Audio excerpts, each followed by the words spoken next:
Hi UW families, this is Carlos Guillen with the Office of First Year Programs.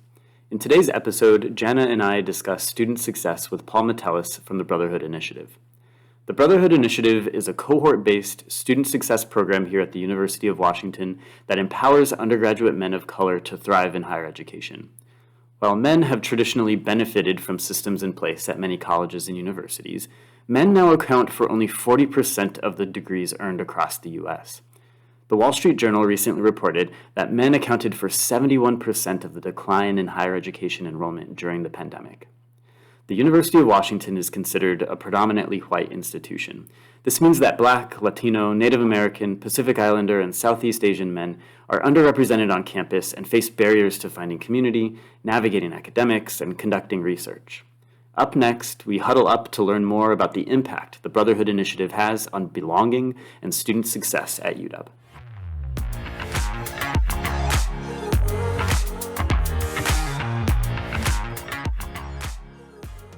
All right, we are here with Paul Metellus. Paul, welcome to the podcast.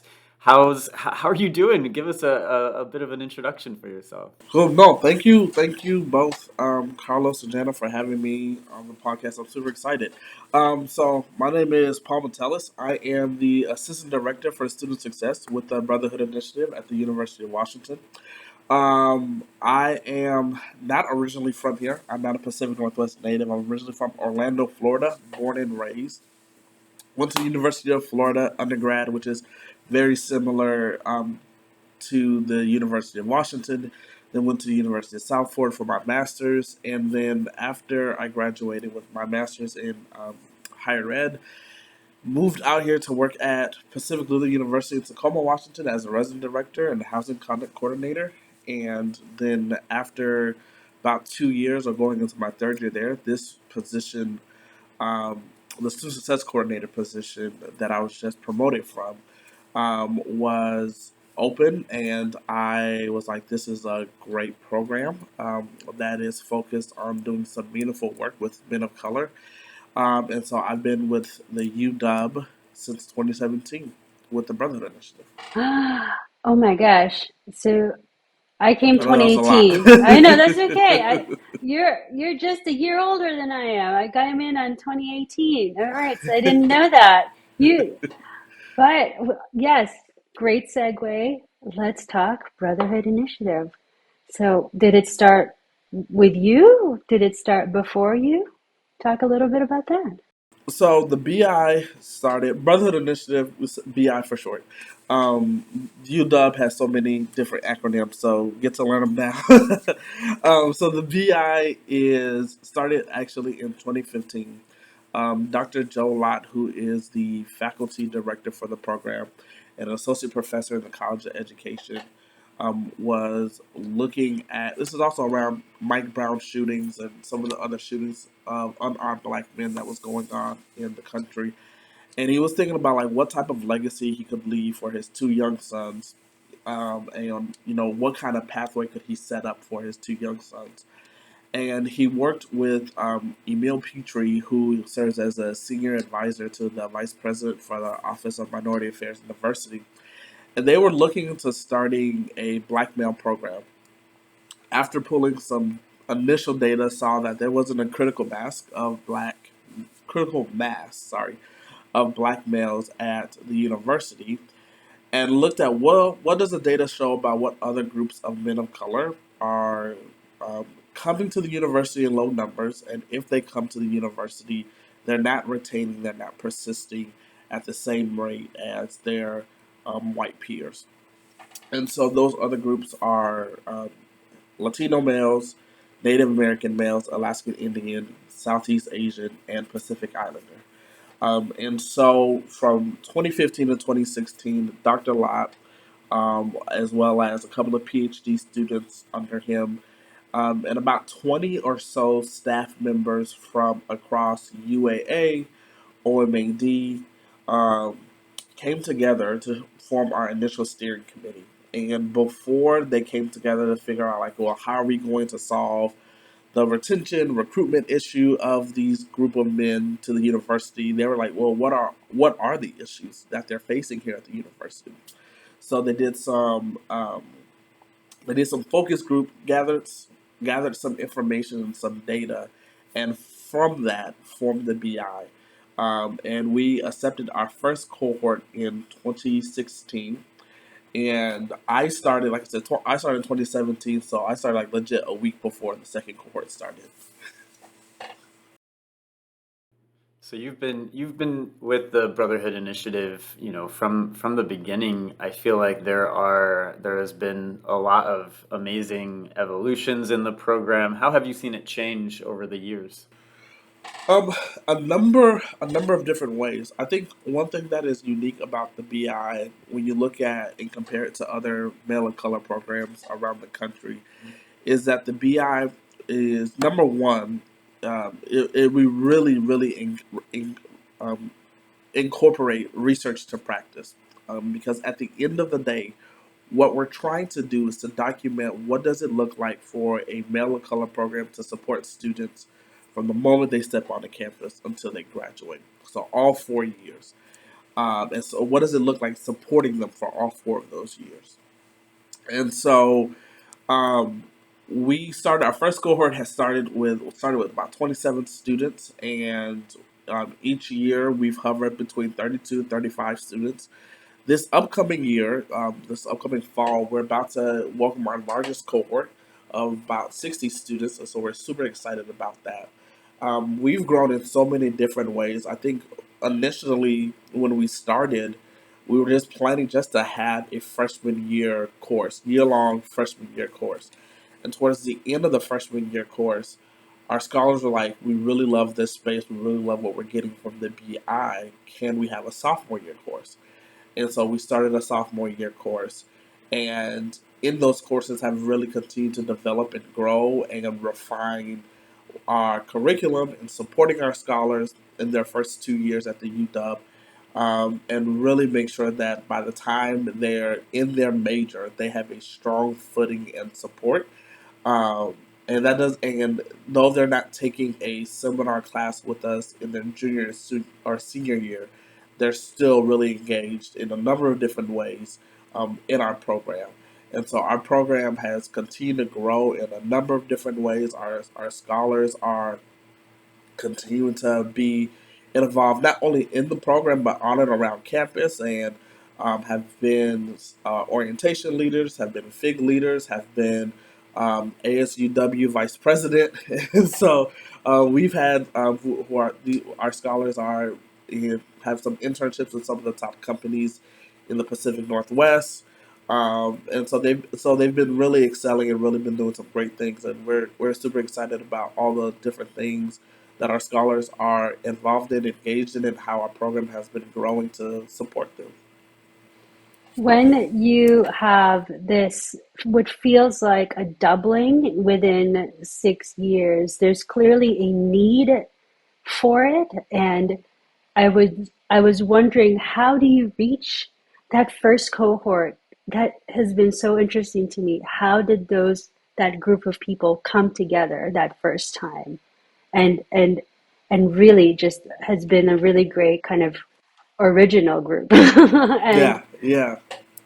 So that first cohort, we learned a lot of things about our recruitment cycle with our first cohort, because with our first cohort, when we started the recruitment process and we was working with then at that time Robin Neal Clayton, who was the director of the EOP program, to identify students and send our marketing materials and recruitment materials to our students.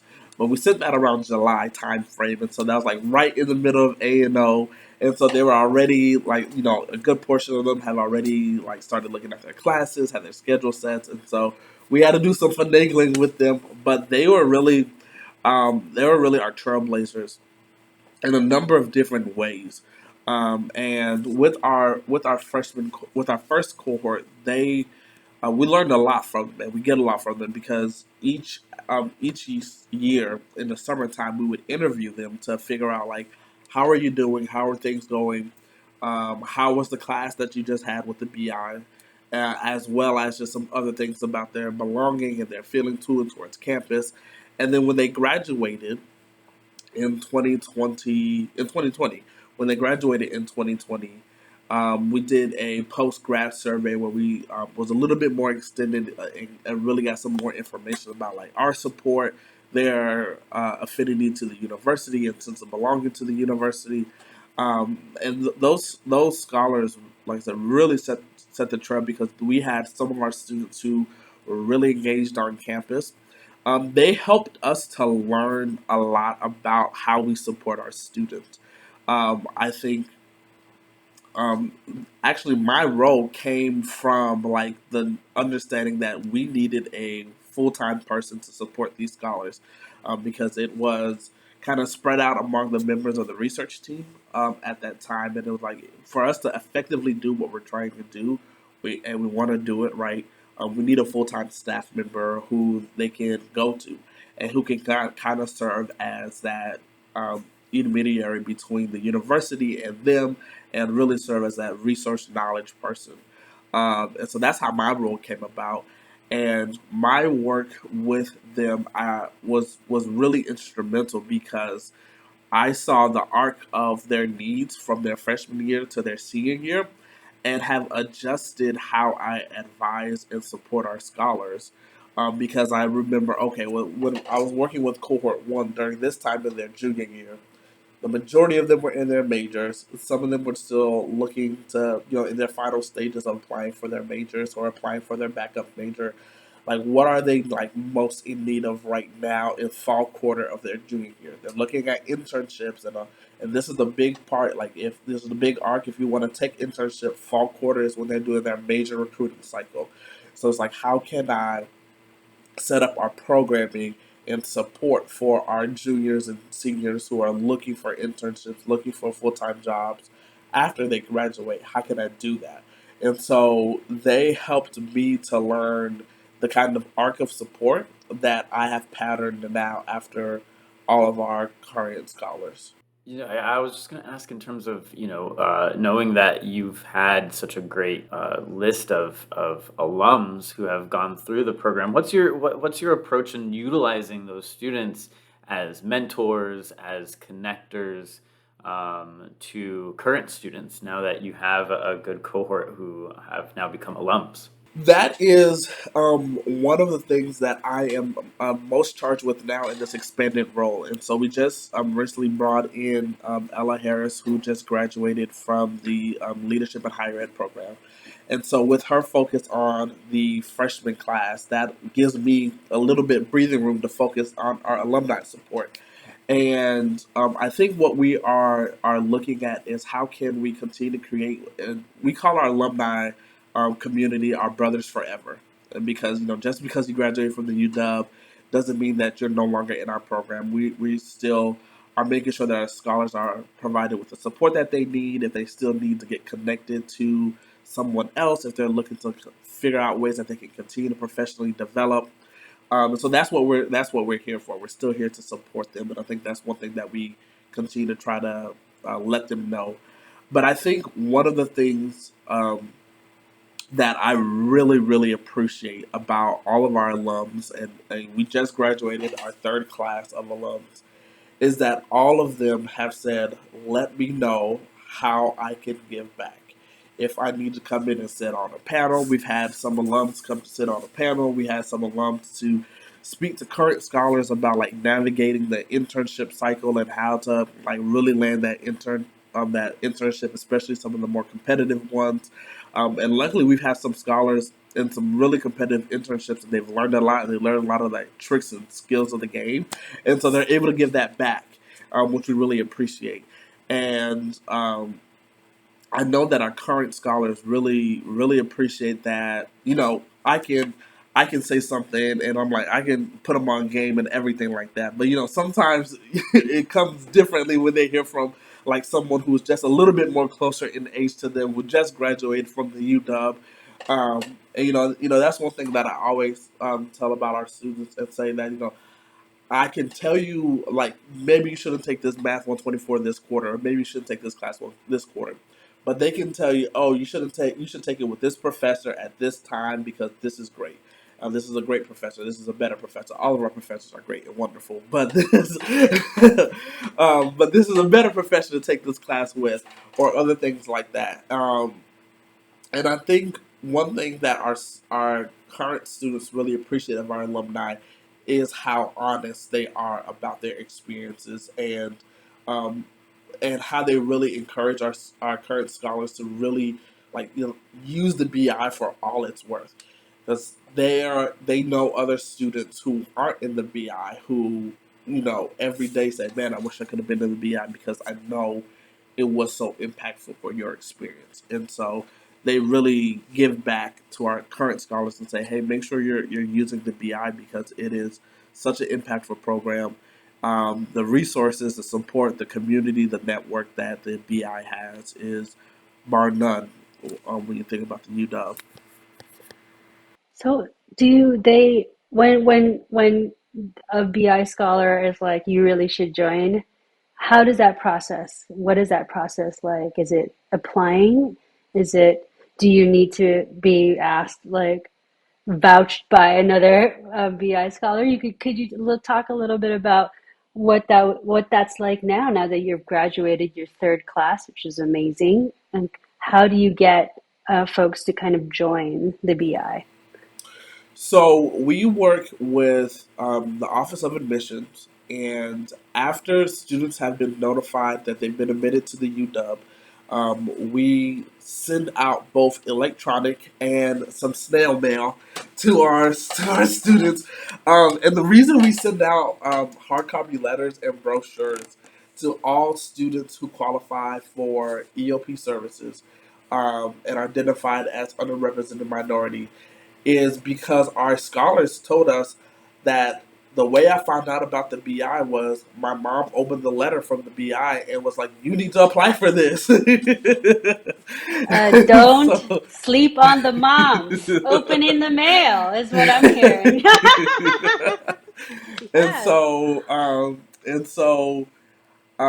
we send both we send both in the email to both the student and the parents that they have on file, as well as in the hard copy letter, as well as participate in some of the other yield events that the Office of Admissions and Office of Minority Affairs and Diversity participates in. So we send out all of our information, and also in those moments, a lot of our scholars are doing it naturally without us really having to ask them to do it. I can't count how many different applications we received this year, or interviews that we had conducted with students that would say, I know two or three students who are currently in the BI because we grew up in the same neighborhood or we went to the same church. Our family goes to the same church, and they was like, if you get into the UW, you need to apply for this program because, like, I'm in it and it's so great. And so luckily we have a strong group of students who really, really like talk about the BI, even without us having to do it. But then within our recruitment process, we get some of our current scholars to help us share out our message.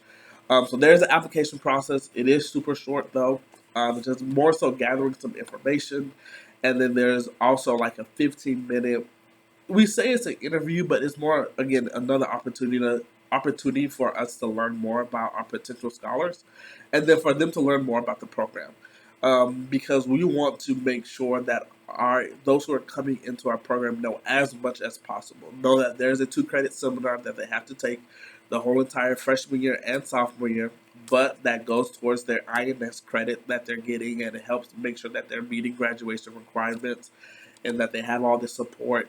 And these are some of our requirements. And so we want to make sure that you know fully well in before you get into like what you're getting into.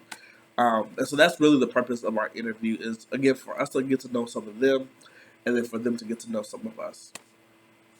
And then we make our decision around June, and depending on where our numbers are and where we're trying to get to, we'll continue to work with first year programs, Office of Minority Affairs and Diversity, to send out our message and during A&O advising sessions to kind of help us get to that last part.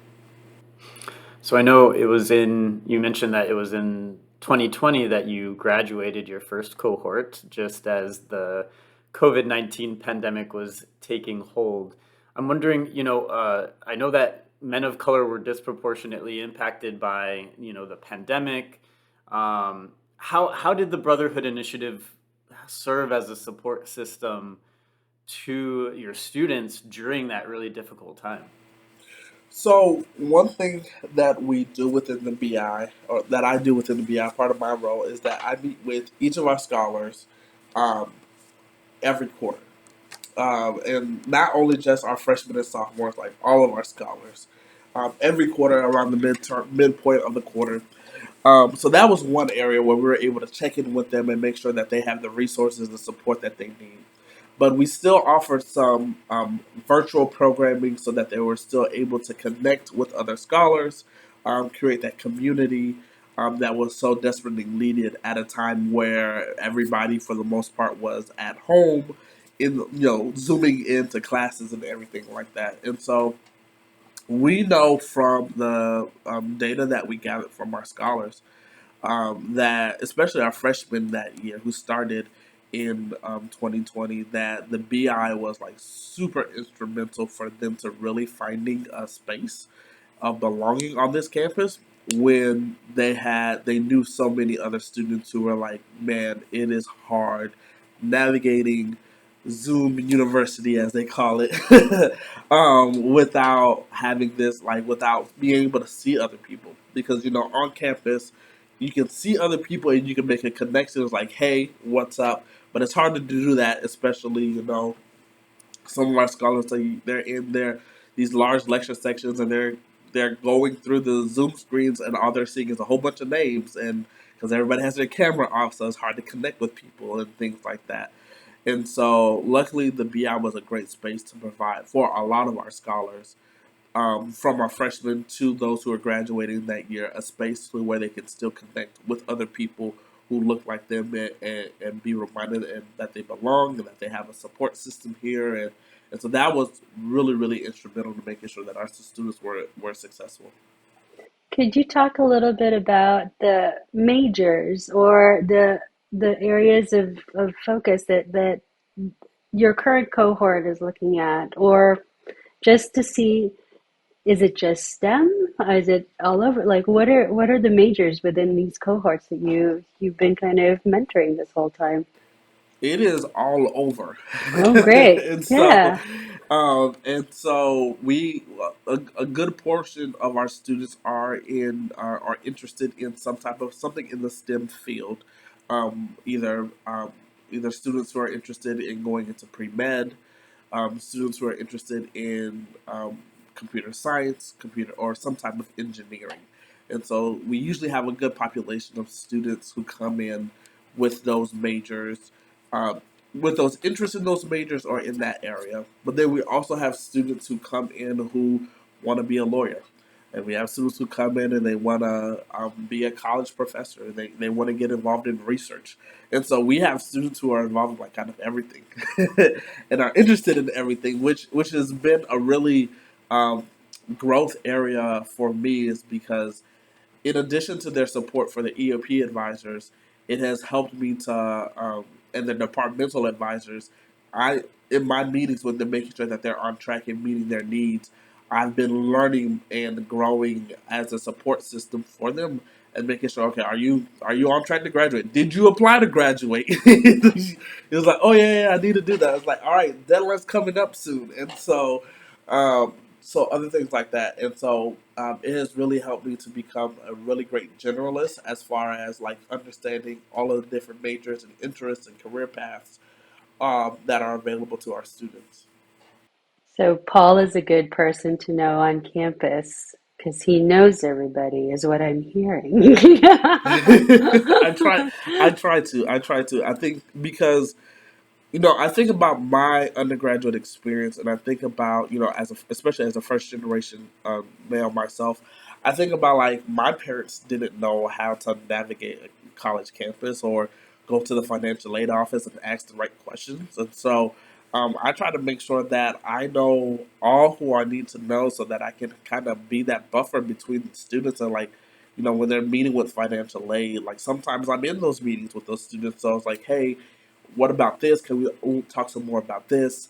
or when they're working through a payment plan with student fiscal services or something like that, or I try to make sure that I have connection points in as many places as possible on campus so that way I can make it easier. It's an easier handoff. It's one thing to say, go to first year programs and speak with a staff member there versus, hey, go to first year programs and ask for Carlos. And I've already sent Carlos an email to say a BI student is on the way. So, and he already has a brief background of what this student's coming to ask. And so those are the type of things that makes it easier for our students, especially for men of color who don't do that easily, and for men in general, but especially for men of color who don't do that easily, and they don't ask for help, and they don't know how to navigate the resources. Well, if I can help them navigate the resources, then I can help make their experience easier, and that can help them. Like, okay, I can go to this office, ask this person for help. I can, in our freshman class, one of the assignments is like you need to go to your office hours with your professor and you need to document like what that was, what that experience was. And we gave them some talking points about what to do with their professor, because if they do it, it becomes easier to do when they're really struggling in the middle of the quarter. Absolutely. And you touched on like a strategy that we use here at UW and across higher ed, is, especially with such a large institution that is really difficult for students to navigate. It's really the relationships that we have with each other and how we're able to kind of reach out, ask a question, support the student, advocate for the student. I think that's really, really important. I know that the Brotherhood Initiative, you all have a capacity. You can't accept everyone, and not everyone is maybe interested in the Brotherhood Initiative. However, I feel like you've made connections across campus, and even the students in the Brotherhood Initiative have made connections across campus. Can you talk about some of the things that have come of that? Right, I know that there's Brothers in Color, which is a registered student organization that kind of also expands access out to students who are not even part of the Brotherhood Initiative. Can you talk a little bit about like what are those expanded services that have kind of come from this initiative? Yeah, no, definitely. I think one of the best things that have come from the BI is the Brothers in Color Registered Student Organization. So it started with our first cohort. Again, like I said, they're trailblazers. They were like, man, we're getting all these great resources, great support, and we know that there are other men of color on this campus who are struggling, who at minimum don't have the community that we have with the BI. And so they started this registered student organization. And over the years, we've had a number of different students who have served as presidents and who have been really doing a great job to really make sure that other students can at least have the community feel. And I remember one workshop that we did through the Brothers of Color is that we invited a couple of different professionals of color to sit on a professionals of color panel.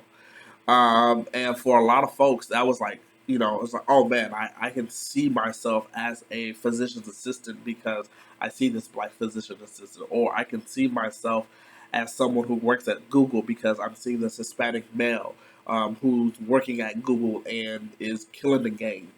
And so this the president for last year and this year, his name is Noah Stanagar, and he is a member of Cohort 3.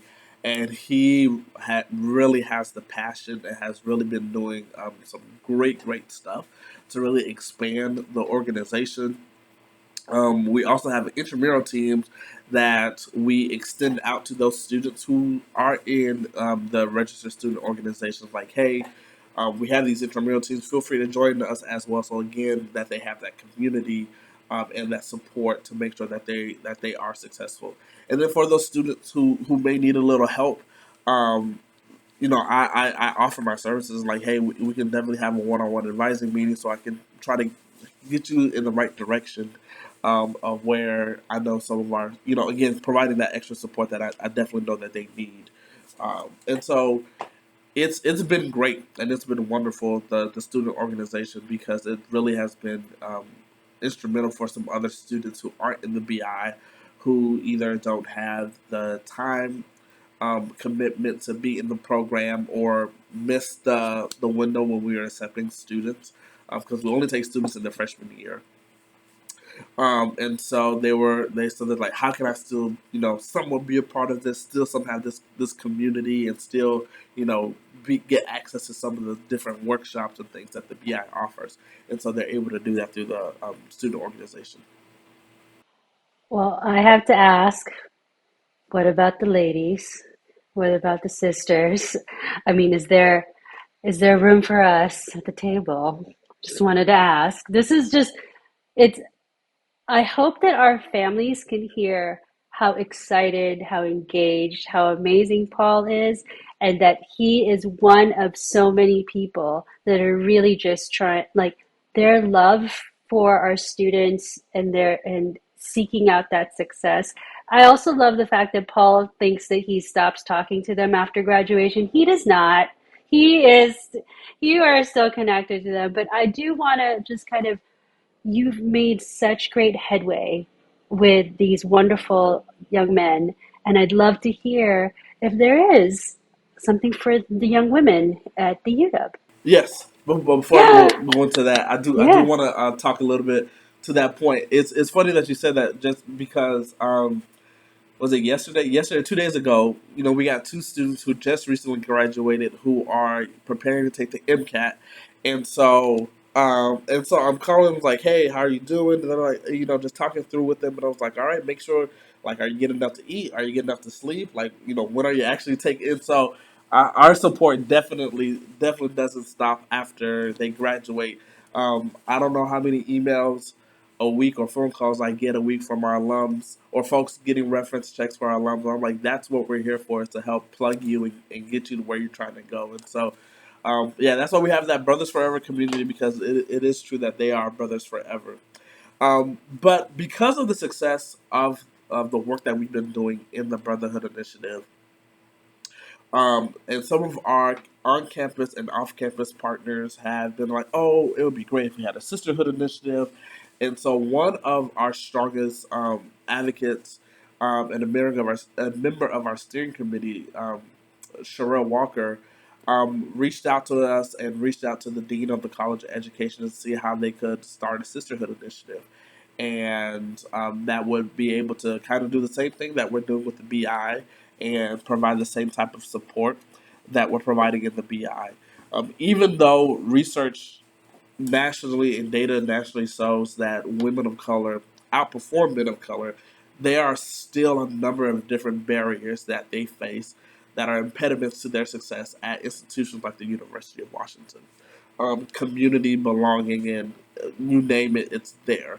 Navigating resources, even though women of color will use resources more, it's still knowing how to navigate those resources and knowing what questions to ask, especially if you're a first generation student, is really hard. And one thing I've even found for our students who aren't first generation, who parents and grandparents have college degrees, is like they're the if even if they went to the UW, um, the UW of 1999 and the UW of 2022 are two completely different UWs, and how they navigate how they have, there are still some tips and tricks that work, and how they navigated successfully the UW then than now. But still, I find that even some of our students who have parents or grandparents or family members who have college degrees, that they still have some issues navigating the university. And so the Sisterhood Initiative, who is led by their director, Dr. Rashida Love. She's been doing a lot of work in this last year. She was hired around last September, October, and they're accepting their first cohort, or have accepted their first cohort of, I think, about like 40 or some odd students. And so that's really exciting that they're have been able to start off really, really strong.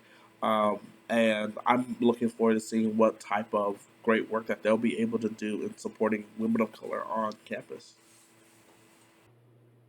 That's really awesome. I mean, just the breadth of services, and I think just really being able to make these individual impacts is what's really special. I'm just going to read a quick. There's a quote from a cohort 3 student on your end of year report, your annual report for this year. And they say that the BI is a place of comfort, a day out of the week where my shoulders can relax and I can feel myself. I am enough.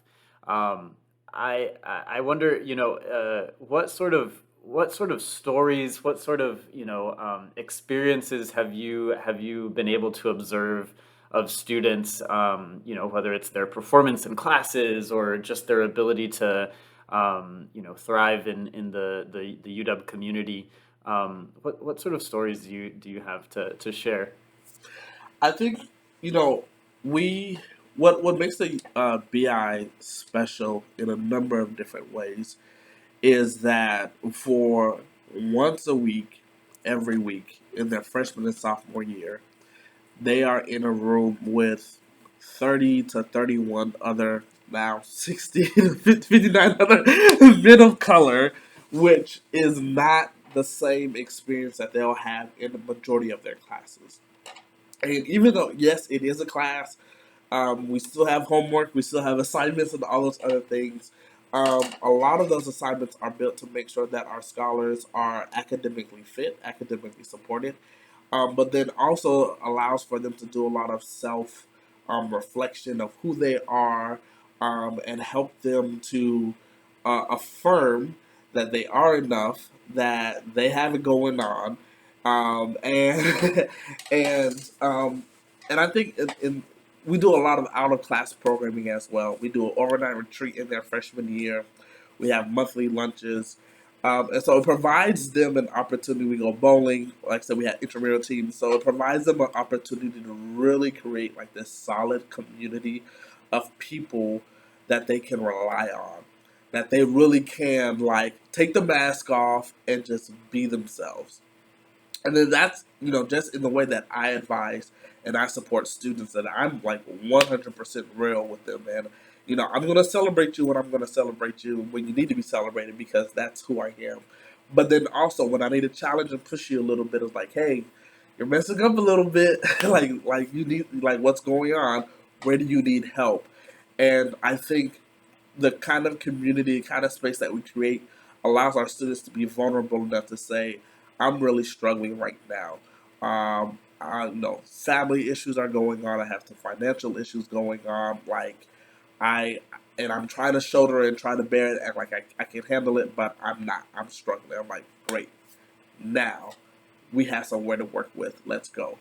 And let's devise a plan on how we can make sure that you're successful, and how can we get you the resources so that way, like, how I like to tell our what I like to tell our students is like, you have someone, you have a group of people, so that you're not having to bear all of this by yourself. Like, let me take some of that on, because I know the people who can help get you the, like, we can talk about emergency aid, we can talk about some other supports. Like, let me take some of that on so that you're not shouldering that, so that you can focus on your classes and perform well and do well. And so I think our students really appreciate that, and really appreciate the space that we've been able to provide in the BI. Over the last 2, 3 years, we've had a group between of 18 and 16 guys who have lived in the house together. And it's just because of that they're like, man, like, and they call each other like their best friends, and like they credit that community and that support that they've been able to provide to the BI. Some of them, a group of them are in computer science, and so like they're taking the same classes together. So like, I already got my study group together. We already know our schedules and stuff like that. And so the fact that they've been able to do that, and the fact that the BI was able to provide that space for them to create those type of deep connections, where they really do call each other brothers, and really say that the BI is a family, really helps to show us that we're doing what we are set out to do. Oh my gosh, I feel like that's a really great place to end and say thank you, and just wanting to like share all of these really, I'm looking right at this website, and there's this really beautiful photos and slideshows that all while Paul is talking about the sense of belonging and community, it just really does feel like there's this strong brotherhood, right? Brotherhood forever. And I am so grateful for the time that you've shared. This really, this is like heartfelt work that you've had. Thank you to Dr. Lott. thank you to Dr. Love, who's starting this for our Sisterhood Initiative. And also shout out to Sherelle Walker, because I would have done the same thing. I'm like, is there something for the ladies? So like, what's going on? This is so great. But you are just one of folks that we are so happy to have as part of our podcast, because you're part of this trend. A lot of people care about how successful and how happy and how we can grow our young people here at the UW. So thank you so much for doing this, Paul. And thanks for Yeah, no, joining us. no, thank you for having me. I really had a great time, and I really appreciate it.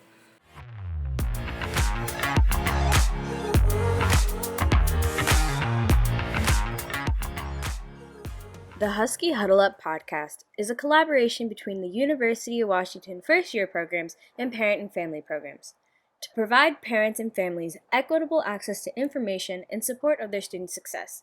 The Husky Huddle Up is produced by me, Chloe Giselle, a senior in the UW Cinema and Media Studies program.